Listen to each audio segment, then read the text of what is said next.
Ludovic Ballois, horloger de métier,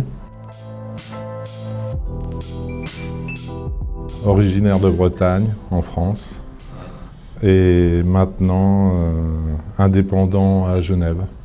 J'ai détesté l'école, comme beaucoup d'horlogers, je crois, et je voulais pas être horloger, je voulais être prothésiste dentaire. Malheureusement, je n'avais pas le niveau adéquat, donc seule solution qu'on m'a proposée et à laquelle je n'avais pas pensé, c'est horloger. Après l'école, je suis sorti, j'avais près des 20 ans. Je ne voulais pas quitter la Bretagne où j'avais tous mes amis. Et j'ai appelé mes professeurs d'horlogerie pour leur demander s'ils avaient quelque chose. Ils m'ont dit non, malheureusement, on n'a rien dans l'horlogerie, il ne faut pas rêver. Mais par contre, on a quelque chose qui pourrait sûrement te plaire, parce que j'étais passionné par les avions. C'est technicien instrument de bord d'avion. J'ai fait ça pendant 7 ans. J'ai commencé à avoir peur de perdre la main dans le métier de l'horlogerie. Et j'ai commencé chez Franck Muller, en fait, en 98. Je suis resté 3 ans et j'ai cherché. On m'a dit qu'il y avait une place qui se libérait chez François-Paul Journe. Et j'y suis allé. Et je suis resté 7 ans. Et les 3 dernières années, j'ai fini avec les grandes sonneries. Et c'est vrai qu'après la grande sonnerie, j'avais des idées plein la tête. J'ai dit, bon bah tant pis, je me lance. En 2008, pendant la crise. Il fallait que j'y aille, quoi. Il fallait que je parte, il fallait que je commence avec ça. Les montres que je réalise, elles sont souvent en lien avec ce que je vis au moment où je les réalise. Et l'Upside Down, c'était justement en 2008, en plein pendant la crise.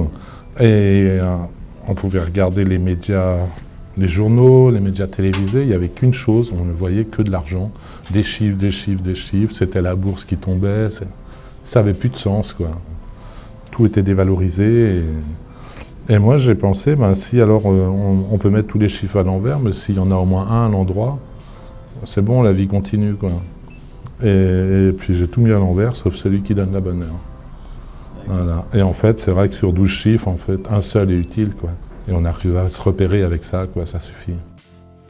Le style Ludovic Ballois, classique, avec une touche d'humour.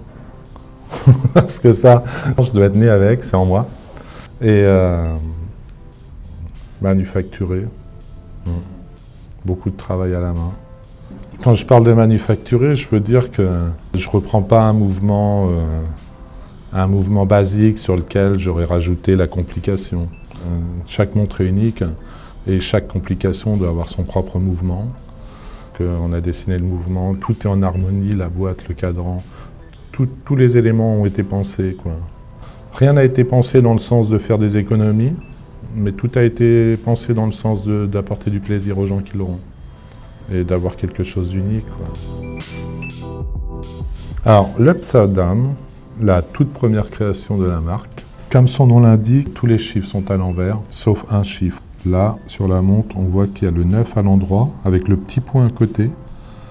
La grande aiguille, c'est les minutes, et la petite aiguille, c'est les secondes. Et quand on tourne les minutes, le 10 qui est actuellement à l'envers, tac, se retourne et est à l'endroit. Et donc, il n'y a plus d'aiguille des heures, et seul le chiffre indiquant l'heure en cours est à l'endroit. Ce que je voulais d'abord, qu'en créant cette montre, je voulais faire quelque chose de compliqué, mais dans la plus grande des simplicités. Alors, la face avant, tout ce qu'il y a de plus sobre et de plus classique, complication invisible, mais elle est là quand même. Par contre, la face arrière, j'ai tout traversé de part en part pour avoir la complication côté face, mais la complication côté dos. Donc si vous tournez, c'est très ludique en fait, on voit tout le système de complications qui s'anime. Devant, elle apporte le sourire, derrière, elle est très ludique, on apprend plein de choses. Et là, je trouvais que là, j'étais content avec ça. Ouais. On est des êtres humains, on a tous nos secrets, et puis je pense que pour vous tous, c'est l'avant, et pour le propriétaire, il y a tout le plaisir de regarder ce qui se passe derrière.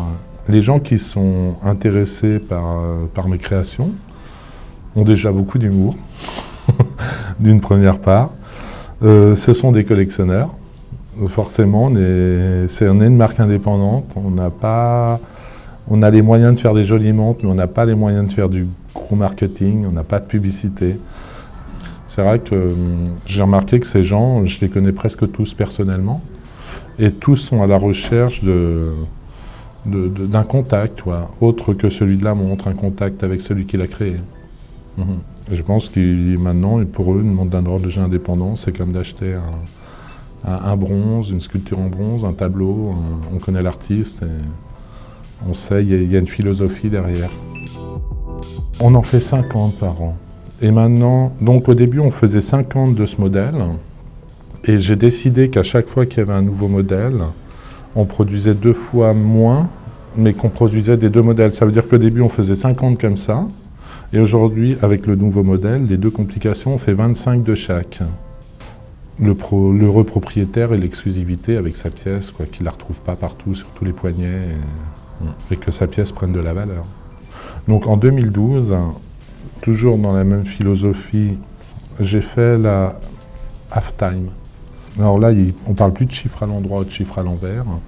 On a tous les chiffres coupés en 2, mélangés de chaque côté, sauf celui qui indique la bonne heure, qui se reconstitue à midi. En bas, j'ai mis une minute rétrograde, et là, c'est différent en permanence. Toutes les heures, c'est différent, et la minute revient à 0. Quelque part, j'ai repris, on va dire, les 30% de la complication de celle-ci que j'ai ramené là. Et pour la suite, il y a 2 disques, en fait, à l'avant, qui se croisent, mais en sens inverse. Et quand ils se croisent, ils se reconstituent ici, la bonne heure. Il y a toujours la pointe d'humour qui est là, C'est toujours aussi surprenant de voir le chiffre qui se reconstitue à midi. L'effet de surprise est toujours là. Donc il y a ceux qui veulent absolument celle-ci, mais pas celle-là. Il y a ceux qui veulent celle-là, mais pas celle-ci. Et il y a les abonnés de Ludovic Valoir qui prennent celle-ci, et puis qui ont pris celle-là, et puis qui prendront la prochaine. Je suis français, et puis ça m'a toujours tenu à cœur d'être présent en France, D'ailleurs, la montre numéro 1 a été livrée à Paris. J'ai participé à l'exposition Belle Montre à Paris en 2010. Et puis j'ai vu Katrina dans les couloirs en face, et elle est venue voir mes montres. Elle m'a demandé si je serais éventuellement intéressé qu'on collabore ensemble. Et j'ai dit oui tout de suite. Elle m'a parlé des ExoWatches Gallery. Et le mot galerie, c'est vrai que finalement, qu'est-ce qu'ils rêvent les artistes, Vous leur dites galerie, alors là, c'est les étoiles dans les yeux. Et moi, c'est vraiment ça, Et si Katrina me demande, est-ce que demain tu peux venir parce que j'ai un collectionneur qui est là, il aimerait voir tous tes modèles, alors sans hésiter, je viens, Il y a eu un événement qui n'avait pas été prévu dans ma carrière, auquel j'ai participé avec plaisir. C'est que finalement, j'ai un peu brûlé les étapes, parce que j'en ai fait une en 2010, l'Upside Down, l'Halftime en 2012 et l'Opus 13 en 2013. Ça a été beaucoup de pression pour moi, de faire ces 3 complications inédites et toutes brevetées en moins de 4 années. Et 2014, désolé, mais je fais une pause. Et ce sera 2015, on va partir sur des nombres impairs pour les prochaines complications. Alors, par contre, 2015, l'idée en tête, les plans sont presque finis. Et je suis très content de ce qui va arriver, parce que ça reste toujours dans la même philosophie. Il y a de l'humour, il y a de la complication qui n'existe pas. Ça reste simple, facile de lire l'heure et tout aussi surprenant que simple,